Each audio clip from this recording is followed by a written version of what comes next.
There are some things that you can do, husbands, that can help prevent your wife from straying into sexual immorality. Pornography, many Christian women are addicted to pornography, but a lot of Christian women who think this would never happen to them end up having an affair. And it starts often because there is no emotional intimacy with their husband. Women crave emotional intimacy. What does that mean? Okay, here's what it means. It means not just that you encourage her, not just that you listen to her, although that's so important. It means that you work to try to understand what she's feeling. What are her hopes? What are her fears? What are her concerns?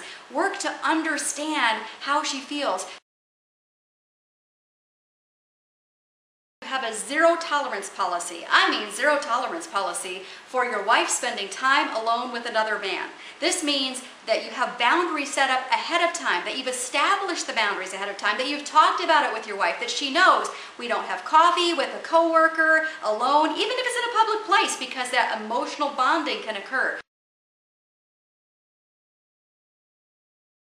Speaking of boundaries, you also establish boundaries about your wife accessing old flames on Facebook. Believe it or not, this is a huge problem, destroying so many marriages, where it all begins so innocently, but your wife thinks, I wonder whatever happened to that old boyfriend of mine. I'll just look him up on Facebook. Or I wonder what my ex-spouse is doing. I'll just look him up on Facebook. It starts innocently, but again, an emotional connection can happen. So establish this ahead of time.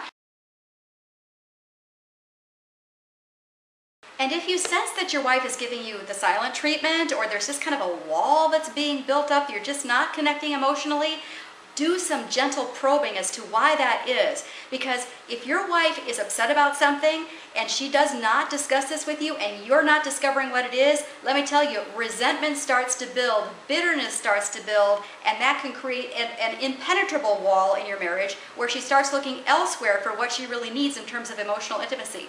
Hebrews 12:15 talks about not letting this bitter root of resentment grow up to cause trouble and defile many. So guard against this. If you sense that silent treatment, if you sense that wall, do some gentle probing, find out what the problem is, and deal with it.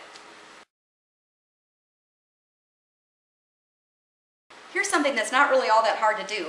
Carve out some time in your schedule to romance your wife.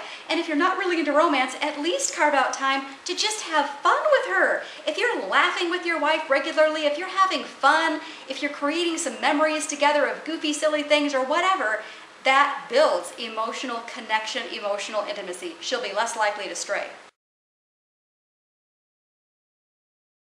And did you know that being a very loving, attentive dad, father, is very sexy to a woman, very sexy to a mom? That's a pretty easy one to do. Just be interactive with your kids, wrestle with them, play with them, love on them. She'll love that.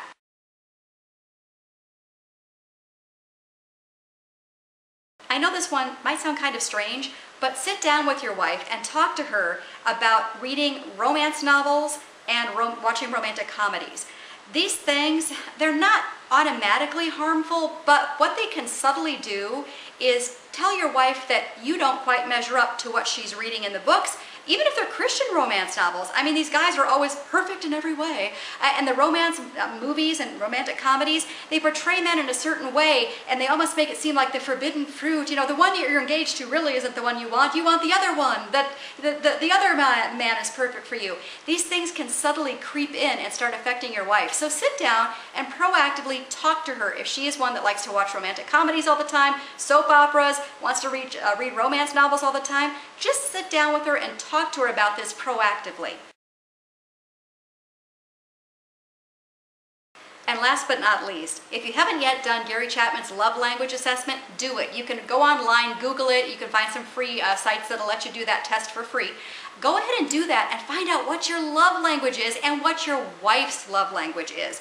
The 5 love languages really quickly: physical touch, gifts, words of affirmation, acts of service, and quality time spent together. Find out your wife's love language and then carve out some time to do that.